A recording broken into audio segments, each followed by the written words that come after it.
देखो, रीजन मैं तुम लोगों को सिर्फ पता है क्या दे रहा हूँ, वो समझ जाना कि इशू ये है कि पहले मैं वो डिस्कस करता हूँ आपसे, पर लेट्स स्टार्ट दिस।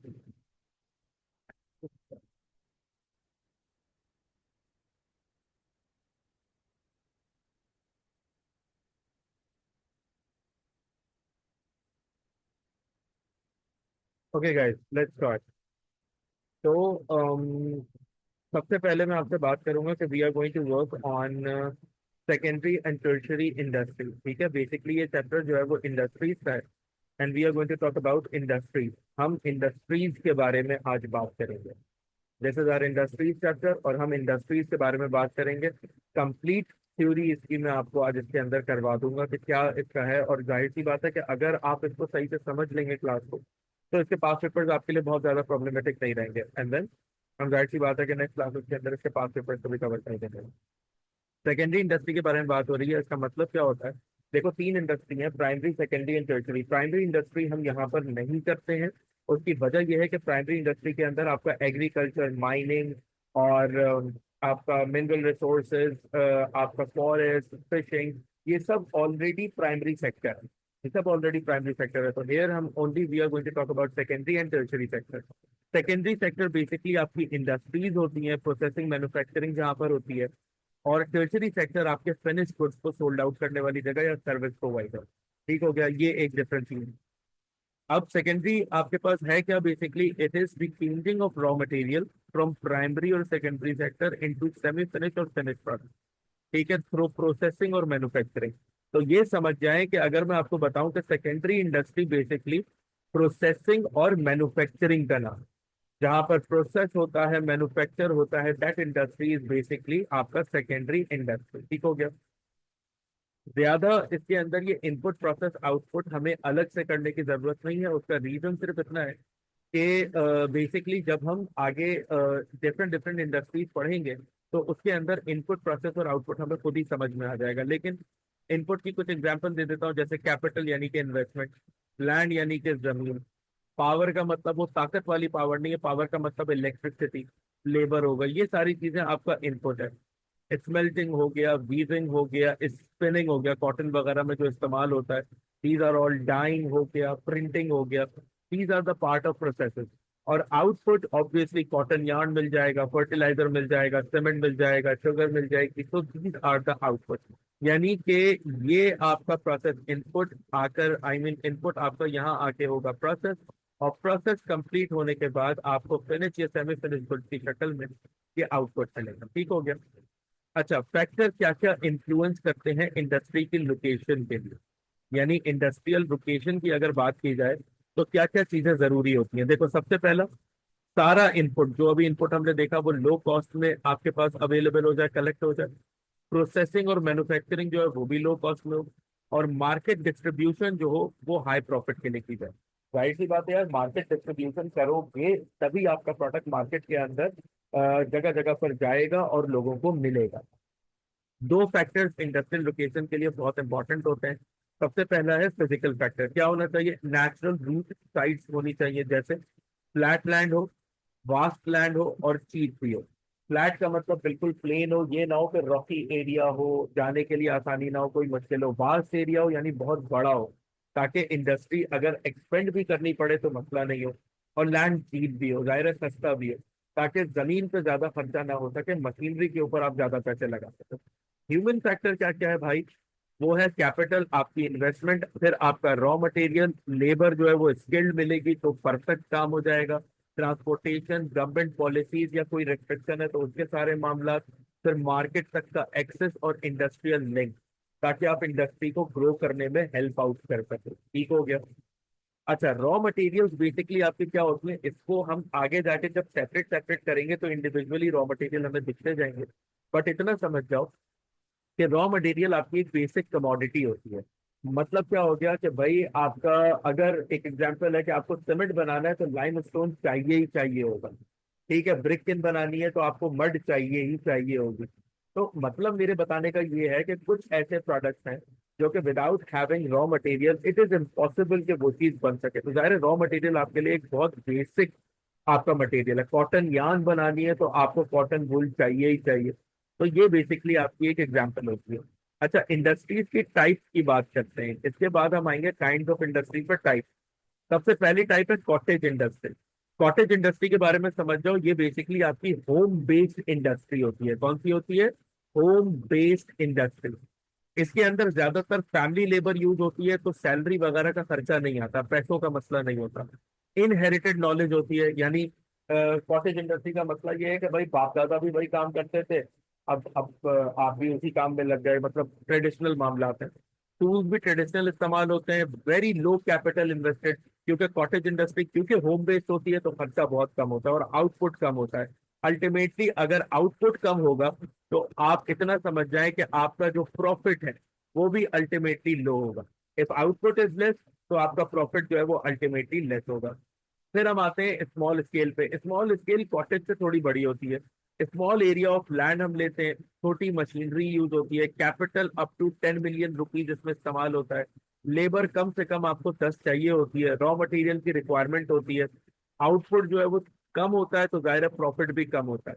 ऐसा नहीं मतलब कम प्रॉफिट होने का मतलब ये है कि कॉटेज से ज्यादा होता है, लेकिन यूजुअली अगर एक बिजनेस के तौर पे देखा जाए तो ये थोड़ा सा कम होता है। अब हम आते हैं लार्ज स्केल इंडस्ट्री पे। भाई बल्कि रॉ मटेरियल्स यूज होते हैं, मतलब लार्ज स्केल की एक छोटी एग्जांपल दे दूं कि आपको ट्रक बनाना है। ठीक है, स्मॉल स्केल की अगर मैं मिसाल दूं तो आपको साइकिल बनानी है, और लार्ज स्केल पर डायरेक्ट आ जाओ तो आपको ट्रक बनाना है, डंपर बनाना है, इस टाइप की चीजें बनानी है। क्लियर हो गई बात? फिर पावर रिसोर्स आपको बहुत चाहिए होती है, इलेक्ट्रिसिटी, मशीनरी बहुत चाहिए होती है, लेबर आपको बहुत ज्यादा रिक्वायर्ड होती है। ठीक हो गया? अच्छा, अब हम आते हैं अपने नेक्स्ट स्टेप की तरफ। सर क्या है वो next step? Labour intensive industry. Labour intensive का मतलब समझ लो जहां पर लेबर की रिक्वायरमेंट ज्यादा है। ठीक है, लेबर इंटेंसिव एक ऐसी इंडस्ट्री है जहां पर आपकी लेबर की रिक्वायरमेंट जो है वो बहुत ज्यादा होती है। लेबर की रिक्वायरमेंट बहुत ज्यादा होने का मतलब क्या हो गया कि जितनी ज्यादा लेबर होगी उतना काम आसान होगा, और लेबर जो है वो मशीनरी से ज्यादा इंपॉर्टेंट है। जैसे कॉटेज इंडस्ट्री। लेकिन मैं आसान एग्जांपल दूं अगर लेबर की, तो भाई आपका हॉस्पिटल जो है ना, वो एक ऐसी इंडस्ट्री है जिसमें लेबर आपका डॉक्टर है, डॉक्टर नहीं है तो हॉस्पिटल नहीं चलेगा। स्कूल है, स्कूल की लेबर टीचर है, टीचर नहीं होगा स्कूल नहीं चलेगा। समझ में आ गई बात? आपका हाई कोर्ट है, कोर्ट है कोई भी, कोर्ट की लेबर जो है वो वकील है, अगर लॉयर नहीं होगा तो कोर्ट नहीं चलेगा। तो बेसिकली इंडस्ट्रियल स्टेट ऐसी कि जिसके अंदर लेबर रिक्वायर्ड है। लेकिन अब हम छोटे लेवल पे अगर बात करें तो कॉटेज इंडस्ट्रीज है, बिना लेबर के चल ही नहीं सकती, वहां मशीनरी के पैसे ही नहीं होते, जो काम करता है वो लेबर करता है। फिर आपके पास आती है कैपिटल इंटेंसिव, ये भाई अमीरों की इंडस्ट्री हो गई। यहाँ पर क्या तरीकेकार है कि भाई जहां पर मशीनरी जो है वो लेबर से ज्यादा इंपॉर्टेंट है। फॉर एग्जाम्पल आपकी steel and ship making industry, aeroplane बन रहा है, जीप बन रही है, ट्रक बन रहा है, ट्रॉलर बन रहा है, समझ गए, कंप्यूटर बन रहा है। तो ये ऐसी चीजें हैं जिसमें लेबर से ज्यादा मशीनरी की रिक्वायरमेंट होती है और आपको पैसा इन्वेस्ट करना पड़ता है। कैपिटल इंटेंसिव इस टाइप की होती है। फिर हमारे पास आता है भाई heavy weight industry. Heavy weight industry ऐसी होती है जिसके अंदर वेट ऑफ द प्रोडक्ट ज्यादा होता है उसके प्राइस के मुकाबले। मतलब मैं अगर आपसे बात करूं कि वेट जो है वो हैवी वेट में ज्यादा होगा और प्राइस जो है वो कम होगा। इसकी एग्जांपल मैं अक्सर बच्चों को देता हूं, जैसे आइस ब्रेक। बर्फ की जो सेल होती है ना, बहुत बड़ी सी, आपको पता है आइस का बहुत बड़ा कारोबार है पूरे पाकिस्तान में। तो भाई वो एक पूरी सेल जो है 600-800 रुपए के अंदर आपके पास आ जाती है, लेकिन उसका वजन इतना होता है जो कि 40-50 किलो होता है। It's impossible for a person to उसको वो उठा सके। इवन मुझसे एक मरतबा एक बच्चा कहने लगा कि सर मैं तो जिम में 100 किलो उठा लेता हूँ या पता नहीं क्या 80 किलो उठा लेता हूँ। तो मैंने कहा तब भी आप 40 किलो की बर्फ की सेल नहीं उठा सकते, क्योंकि उसका मास बहुत ज्यादा होता है, ऊपर से वो स्लिपरी होती है। ठीक है, तो अकेले उठाना इज इम्पॉसिबल। फिर आते हैं हम लाइट वेट इंडस्ट्री के ऊपर। ये उससे उलट है। उलट मतलब क्या हो गया कि जहां पे वेट जो है वो कम होगा और प्राइस ज्यादा होगा। यानी अगर वेट की बात की जाए तो वेट कम और प्राइस ज्यादा लाइट वेट में होता है। लाइट वेट इंडस्ट्री की अगर मैं एक एग्जांपल दूं आपको, तो लाइट वेट इंडस्ट्री की जो सबसे जबरदस्त एग्जांपल है, वो एग्जांपल आपके पास आएगी नंबर 1 के ऊपर, गोल्ड। ठीक है, गोल्ड आपकी ये एग्जांपल है जिसको हम आइडेंटिफाई करते हैं। सही हो गया? अच्छा जी, नेक्स्ट पॉइंट के ऊपर आते हैं, प्रिंसिपल इंडस्ट्रीज ऑफ पाकिस्तान। बेटा हैंड रेज यहाँ पे नहीं करें, if you have any question आप मुझे व्हाट्सएप कर सकते हैं। ठीक है, यू कैन व्हाट्सएप, फोन मेरे पास भी है। अच्छा, अब आते हैं हम प्रिंसिपल इंडस्ट्रीज के ऊपर।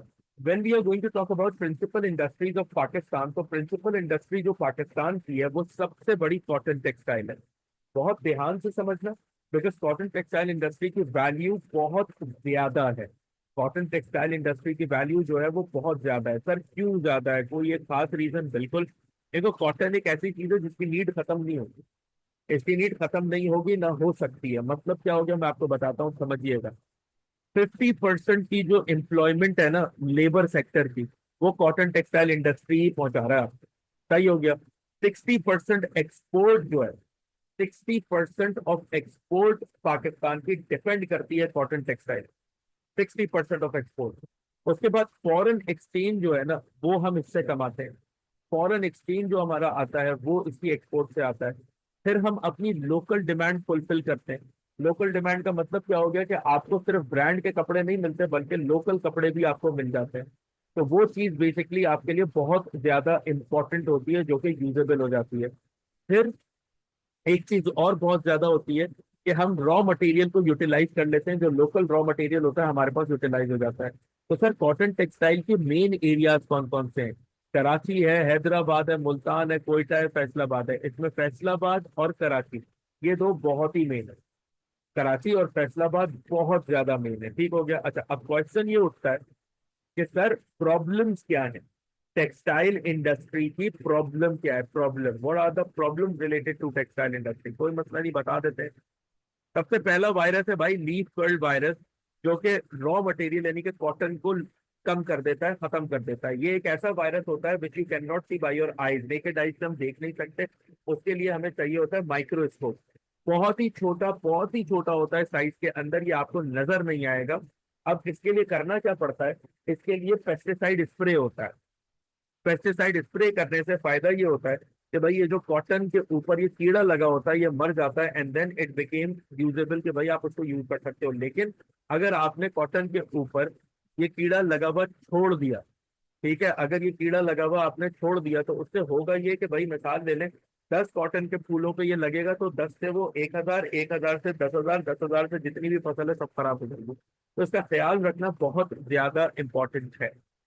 नंबर सेकंड के ऊपर, रेसेशन इन इंटरनेशनल मार्केट। ठीक है, इंटरनेशनल मार्केट के अंदर जो रिसेशन है वो बहुत ज्यादा इंपॉर्टेंट है। सर क्यों इंपॉर्टेंट है वो जरा बताइए। क्योंकि लेस डिमांड है एब्रॉड में। एब्रॉड के अंदर डिमांड जो है ना वो आपकी लेस है, विच रिड्यूसेस एक्सपोर्ट। भाई क्यों? क्योंकि देखो हम जो मटेरियल बनाते हैं ना उसकी क्वालिटी है तो बहुत अच्छी, लेकिन मसले मसाइल क्या आ जाते हैं कि भाई हमारे कॉम्पिटिटर्स बहुत आ गए मार्केट के अंदर। ठीक है, competition from south Korea, Egypt, दो नाम यहाँ पे लिखे ही में नहीं है जिसके अंदर बांग्लादेश और मलेशिया भी है। ये वो नाम है जिनकी वजह से होता क्या है, मैं वो आइडेंटिफिकेशन आपको समझाऊं। इनकी वजह से होता ये है कि भाई ये मिसाल के तौर पे आप एक चीज 100 रुपए की बेच रहे हो तो ये 50 की बेच देते हैं। तो जाहिर है बंदा वो चीज खरीदेगा ना जो उसको सस्ती पड़ेगी। तो इस वजह से इंटरनेशनल मार्केट में हमारे मामला कम हो जाते हैं।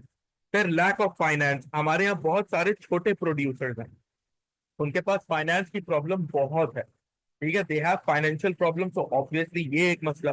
फिर लोड शेडिंग, सबसे बड़ी इलेक्ट्रिसिटी की जो लोड शेडिंग है वो एक अलग मुसीबत है जिसका सामना हमें करना पड़ता है। अच्छा, ये जो लोड शेडिंग वाली मुसीबत है ना, इसको भुगतना हमारे लिए बहुत ही मुश्किल हो जाता है। ठीक है। अच्छा, रिसेशन का मतलब मैं आपको बता देता हूँ बेटा। रिसेशन का मतलब होता है कि जब इन्फ्लेशन आती है, तो इन्फ्लेशन आने के बाद जो हालात खराब होते हैं ना, उस चीज को रिसेशन कहा जाता है। जब मिसाल के तौर पे पहले आप 1,000 रुपए खर्च करते थे, अब आप 500 रुपए खर्च कर रहे हो, तो आपकी कमाई में रिसेशन आ गया एक तरीके से।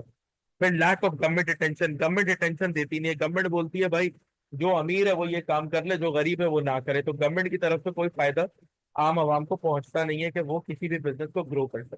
ठीक। अब सवाल ये उठता है कि सर एडवांटेजेस और डिसएडवांटेजेस क्या है कॉटन मैन्युफैक्चरिंग इंडस्ट्री की?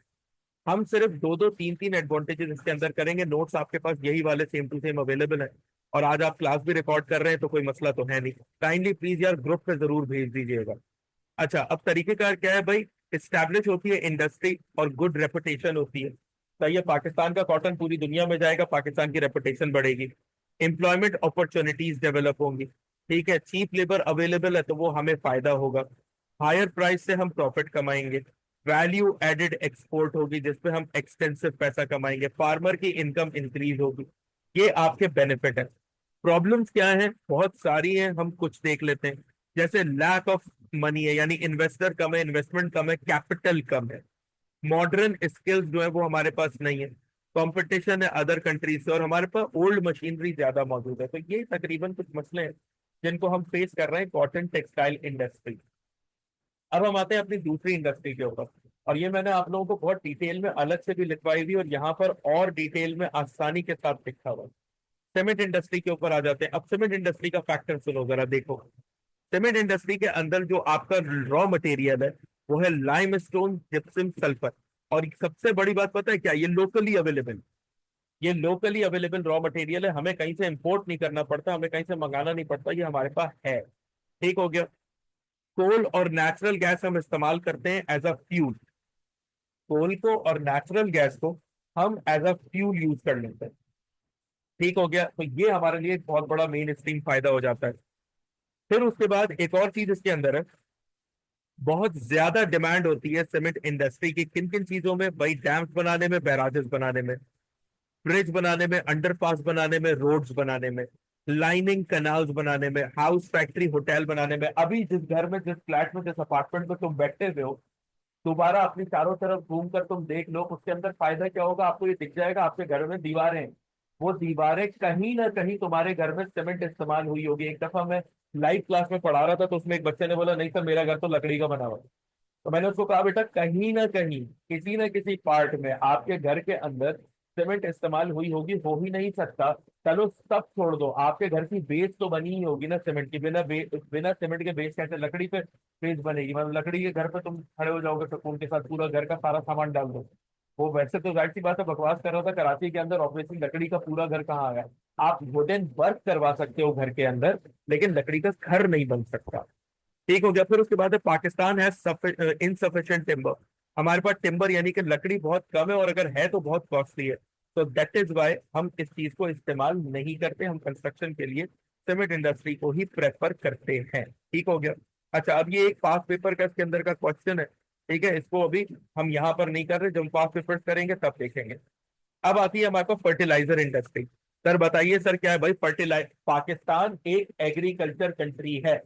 पाकिस्तान एक एग्रीकल्चर कंट्री है, और एग्रीकल्चर के अंदर फर्टिलाइजर के बगैर तो कोई काम है ही नहीं। एग्रीकल्चर स्टेट है तो हमें फर्टिलाइजर की रिक्वायरमेंट है। ठीक हो गया। क्या है भाई, हमारे पास नेचुरल गैस इस्तेमाल है एज अ फ्यूल। फ्यूल के तौर पे हम नेचुरल गैस को यूज करते हैं। सल्फर और जिप्सम अभी बताया था लोकली अवेलेबल है, रॉ मटेरियल है। ग्रीन रेवोल्यूशन जो एग्रीकल्चर में आ रहा है उसके अंदर जाहिर है फर्टिलाइजर की भाई ग्रीन रेवोल्यूशन क्या है? भाई एक छोटा सा ग्रीन रेवोल्यूशन आपको समझाता हूँ कि अभी हमारे एक बहुत बड़े पॉलिटिशियन थे, आजकल जेल में, नाम नहीं लूंगा क्योंकि जाहिर है रिकॉर्डिंग चल रही। तो वो हमारे पॉलिटिशियन, उन्होंने बिलियन ट्री सुनामी स्टार्ट किया था। बिलियन ट्री सुनामी स्टार्ट किया था। बिलियन ट्री सुनामी का क्या सीन था, बल्कि नाम भी ले देते हैं, ऐसी क्या बात है, कोई मसला थोड़ी है। इमरान खान साहब, उन्होंने बिलियन ट्री सुनामी अपना स्टार्ट किया था, बिलियन ट्री का सुनामी, और उन्होंने ठीक ठाक दरख्त लगाए भी। ग्रीन रेवोल्यूशन लाने की उन्होंने कोशिश करी, लेकिन वही वाली बात है कि उनको भी बीच में रोक दिया गया, रेवोल्यूशन भी वहीं का वहीं रह गया। क्योंकि लोगों को ये समझ नहीं आता ना, हमारे मुल्क में हम लोग प्रायोरिटीज हमारे लिए मैटर नहीं करती। सड़कें खोद के ग्रीन लाइन बस चलानी है, लेकिन ग्रीनरी नहीं लगानी। ग्रीन लाइन बस चल जाए, हालांकि आप जितने भी मुझसे क्लास ले रहे हो या आपके सराउंडिंग के जितने भी लोग हैं, उनमें आप फिंगर्स पे गिन सकते हो कितने ही लोग हैं जो बस पे ट्रैवल करेंगे। बन भी गई ग्रीन लाइन, तुम में से कितने लोग ग्रीन लाइन पे जाएंगे? लेकिन खैर कुछ कह नहीं सकते, जो गवर्नमेंट की मर्जी वो अपनी मर्जी से करेंगे। अच्छा, सॉइल जो है वो जाहिर सी बात है कि डेफिशिएंट है, नाइट्रोजन उसके अंदर कम है। तो केमिकल फर्टिलाइजर जो है ना वो प्रोवाइड करता है ऑर्गेनिक न्यूट्रिशन। तो ये हमारे लिए फायदा है। फिर उसके साथ पॉपुलेशन जो ग्रो कर रही है, पाकिस्तान में पॉपुलेशन जो है ना वो दिन ब दिन ग्रो कर रही है। और जितनी जितनी पॉपुलेशन आपकी ग्रो करती जाएगी, जैसे जैसे पॉपुलेशन ग्रो करती जाएगी, डिमांड पर फूड बढ़ेगा। फूड की डिमांड बढ़ेगी तो फर्टिलाइजर की डिमांड बढ़ेगी। तो ये एक अल्टीमेट ऑप्शन है। ठीक हो गया। Again this is a pass paper question. जब मैं आपको करवाऊंगा पास पेपर्स तो उसके अंदर हम देखेंगे इसको। Now coming towards sugar mill. Sugar mill भाई, अभी जाओ अपना किचन कैबिनेट खोलो, शुगर पड़ी हुई होगी। शुगर नहीं पड़ी हुई, फ्रिज खोलो, कोई ना कोई ऐसा सामान जरूर पड़ा होगा जिसके अंदर चीनी मिली हुई है। वो भी नहीं है, कोई मसला नहीं।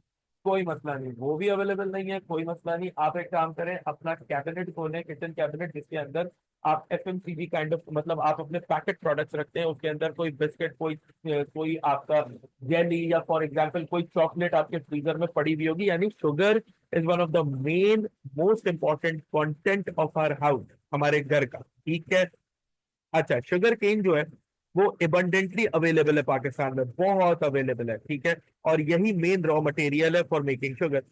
शुगर की डिमांड जो है वो बहुत ज्यादा हाई है पाकिस्तान में, क्योंकि पॉपुलेशन बहुत ज्यादा हाई है, और शुगर इन डिमांड भी है। हम पाकिस्तानी हैं, आपको पता है पूरे एशियंस को बहुत पसंद है, लेकिन पाकिस्तानी है हम, तो मैं पाकिस्तानी के हिसाब से बात करूंगा। आपके गली मोहल्ले में एक बेकरी तो जरूर होगी, जिस जगह पे भी आप रहते हो एक बेकरी आपको मिल जाएगी। हम केक खाने के, मिठाई खाने के, मीठा खाने के शौकीन इतने हैं कि शुगर की डिमांड हमारे मुल्क में खत्म नहीं हो सकती, ये बात तो आप भूल जाइए। शुगर मिल जो है उसकी एक खास बात आप समझ जाए, sugar mill must be close to the area of sugar cultivation. Sugar mill जो है वो उस एरिया के करीब होनी चाहिए जहां पर शुगर केन का फार्म होगा, जहां पर शुगर केन ग्रो की जा रही होगी उसके करीब होना चाहिए शुगर मिल। सर इससे फायदा क्या होगा जरा बताएं। देखो, इससे फायदा ये होगा कि शुगर केन जो है ना वो क्विकली क्रश की जाती है, और आफ्टर कटिंग वो अपना वेट बहुत जल्दी लूज करती है, और शुगर कंटेंट भी।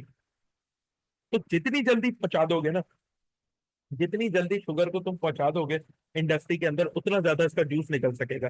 फिर उसके बाद अगर इसकी इंडस्ट्री जो मिल है वो करीब होगी शुगर केन फार्म से, तो ट्रांसपोर्ट कॉस्ट भी आपकी कम लगेगी, ट्रांसपोर्ट कॉस्ट भी आपकी बचेगी। एक मसला जो शुगर मिल के अंदर होता है वो ये है कि साल में 365 दिन होते हैं, और ये काम 365 डेज होते हैं, और ये काम चलता है 160 डेज। तो जाहिर सी बात है कि ये सीजनल अनएम्प्लॉयमेंट कर देता है बच्चों को, और सीजनल जो वहां पे बच्चे काम करने वाले लोग होते हैं वो सीजनली काम करते हैं, और सीजनली अनएम्प्लॉयड भी हो जाता है। तो ये एक जाहिर है इसका नुकसान है। सही हो गया। सॉल्यूशन इस चीज का इन्होंने यहाँ पर दिया हुआ है कि भाई कैजुअल लेबर इस्तेमाल की जाए जो माइग्रेट करके आती है। बहुत से वर्कर जो है वो पुअर फार्मर होते हैं जो अपने फार्म पर वापस चले जाते हैं ताकि इनकम अर्न कर सके। इसके अंदर एक और फायदा है कि भाई आप स्किल्ड लेबर के लिए अलग से इंटेंसिव रखो। फिर कुछ लेबर जो है वो इसलिए रोक दी जाती है ताकि वो मशीन्स को लुक आफ्टर कर सके, ठीक है, जो मशीन्स ऑलरेडी होती है। तो बस ये एक फायदा है। शुगर केन इंडस्ट्री की एक खास बात यह है कि इसके बाय प्रोडक्ट्स भी होते हैं। सर बाय प्रोडक्ट्स क्या? कभी आप शुगर केन जूस पीने के लिए जाएं तो देखिएगा कि वो शुगर केन का जो वो कचरा होता है जिसमें से शुगर केन जूस निकलता है, वो उसको फेंकता नहीं है बल्कि वो उसको रख देता है। जब वो बहुत सारा जमा हो जाता है तो वो बेटा ऐसी इंडस्ट्रीज के अंदर जाता है जहां पर वेस्टेज जाती है, और फिर वहां पर उसको प्रोसेस किया जाता है, प्रोसेस करके उसके बनाए जाते हैं बाय प्रोडक्ट्स। बाय प्रोडक्ट्स में दो चीजें शामिल हैं, एक बेगैसेस, दूसरा मोलेसिस। दिमाग में बिठा लो, बेगैसेस ड्राई प्रोडक्ट होता है, ड्राई सूखा।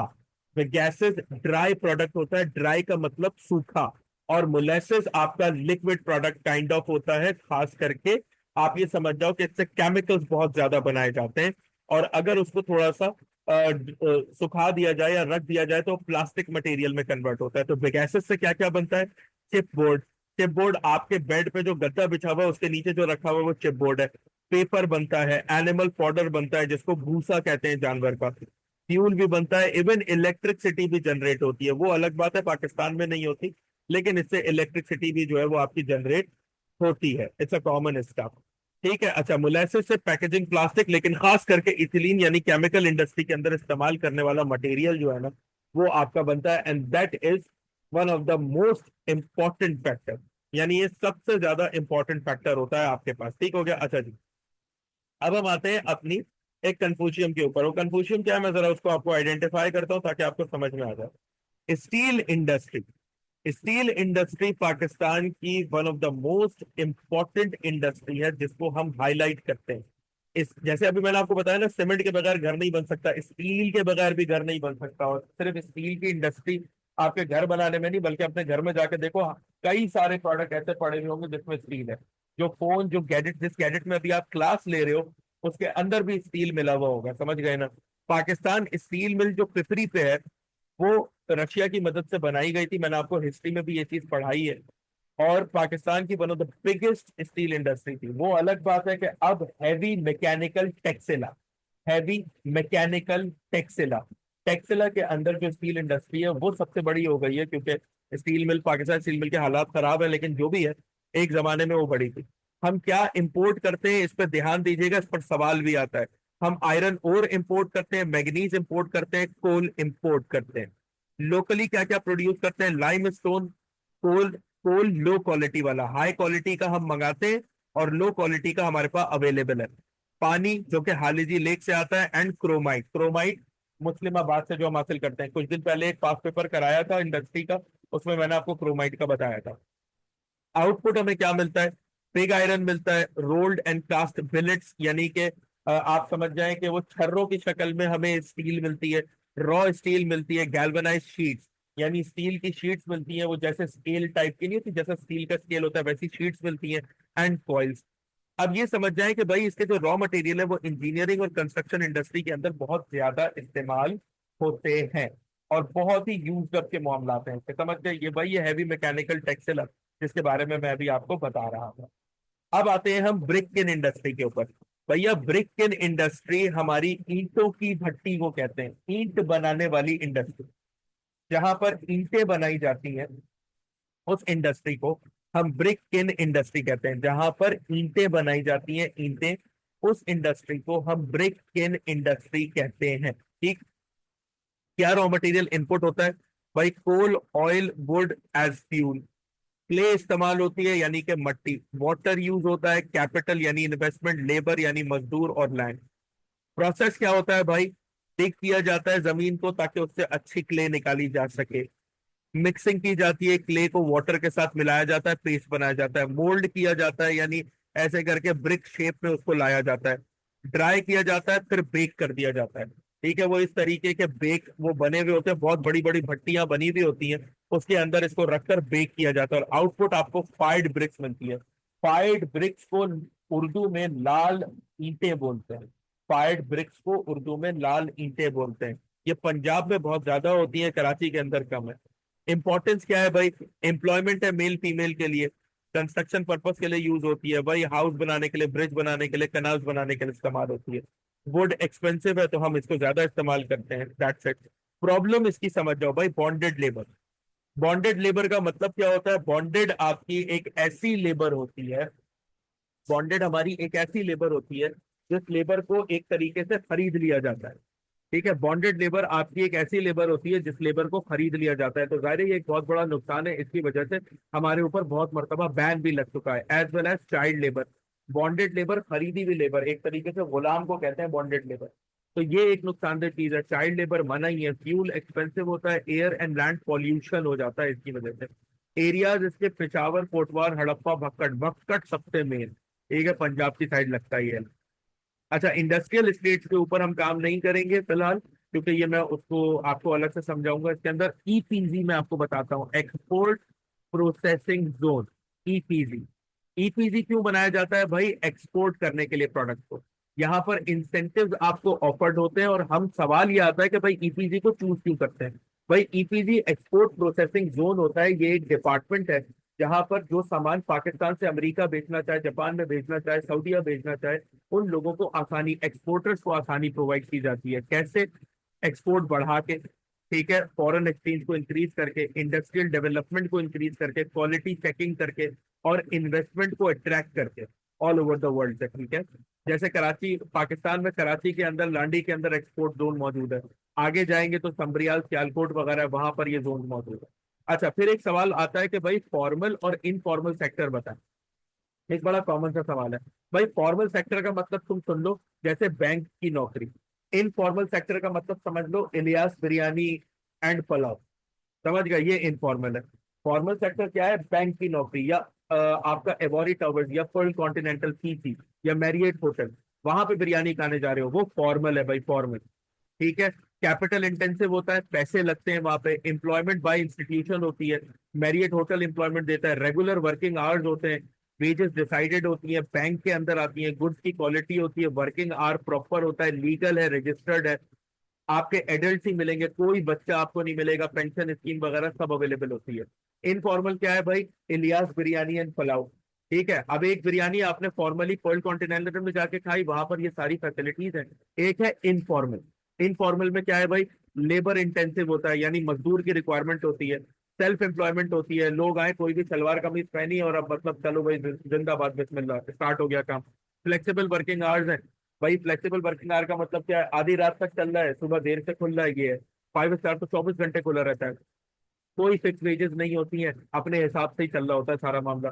गुड्स की क्वालिटी पुअर होती है, घर पे खुला होता है, घर के आसपास खुला होता है, मोस्टली रजिस्टर्ड नहीं होता, चाइल्ड लेबर भी होती है। अक्सर आप देखा करो बिरयानी की दुकान पे जाओ या चाय की दुकान पे होटल पे जाओ, कोई छोटा होता है जो बेचारा टेबल साफ कर रहा होता है, प्लेटें ला के रख रहा होता है वो डांट कर। तो ये फॉर्मल और इनफॉर्मल का आपके पास एक मेन स्ट्रीम डिफरेंस है जो कि अवेलेबल है हमारे पास। ठीक हो गया। अच्छा, एक चीज जो मैं आपके साथ लास्ट में डिस्कस करूंगा वो है टर्शरी इंडस्ट्री। टर्शरी इंडस्ट्री आपकी क्या होती है भाई? सर्विस सेक्टर को टर्शरी इंडस्ट्री कहा जाता है, जैसे डिफेंस, टूरिज्म, पब्लिक एडमिनिस्ट्रेशन। यहाँ पे एग्जामिनर आपसे टूरिज्म ही डिस्कस करता है। टूरिज्म का मतलब क्या है भाई? कि भाई ये पूरा बिजनेस डिपेंड करता है एकोमोडेशन प्रोवाइड करना, रिक्रिएशन फैसिलिटीज, ट्रैवलर को, स्टे करने वाले को, विजिटिंग द प्लेसेस, ये सारी चीजें। कि भाई आप मिसाल ले लें, पाकिस्तान में सवात घूमने जा रहे हैं तो वहाँ होटल को प्रोवाइड करना, ट्रैवल एजेंट का आपको टूर गाइड प्रोवाइड करना, रेस्टोरेंट्स का होना, ये सब होना, ये बेसिकली हमारी एक टर्शरी इंडस्ट्री है। तो all over secondary tertiary industry के अंदर टर्शरी सिर्फ एक ही इंडस्ट्री हमारी डिस्कस होगी, and that is tourism.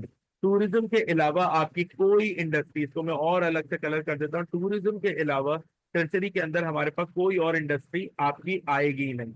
Multiple aspects है भाई इसके फायदे हैं। फायदे क्या है? इनविजिबल एक्सपोर्ट है, यानी लोग यहाँ से खुश होकर जाते हैं, फिर वापस आते हैं, पैसे मिलते हैं।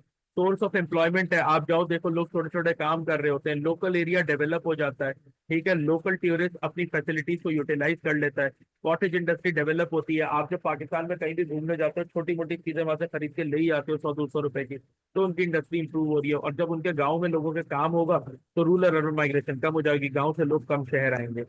डिसएडवांटेज क्या है भाई? एक्सपेंसिव है पाकिस्तान में ये सब डेवलपमेंट। सीजनल एम्प्लॉयमेंट होती है, क्योंकि जाहिर है टूरिज्म तो हर वक्त नहीं चल रहा होता ना, कभी कभी सीजन होता है उसका। फिर लोकल कल्चर कभी कभी डिस्ट्रॉय भी हो जाता है। फिर फॉरेन टूरिस्ट जो है वो अक्सर औकात ऐसा होता है कि वो लोकल्स को रिस्पेक्ट नहीं करते।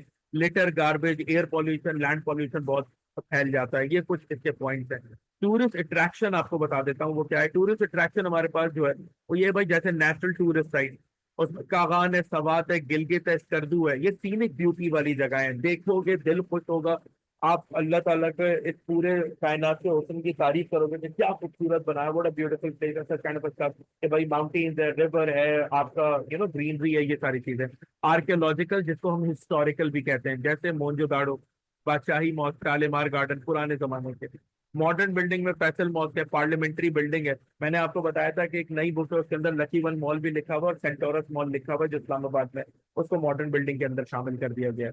तो भैया ये वो सारी चीजें हमारे पास अवेलेबल हैं जो कि आपका पूरा का पूरा सेकेंडरी और टर्शरी यानी इंडस्ट्रीज का चैप्टर कंप्लीट करती हैं। थ्योरेटिकल पूरा चैप्टर मैंने आपका कंप्लीट कर दिया है। ये इतना ज्यादा मैंने तुम लोगों के लिए आसान कर दिया है कि अगर इस वक्त तुम एक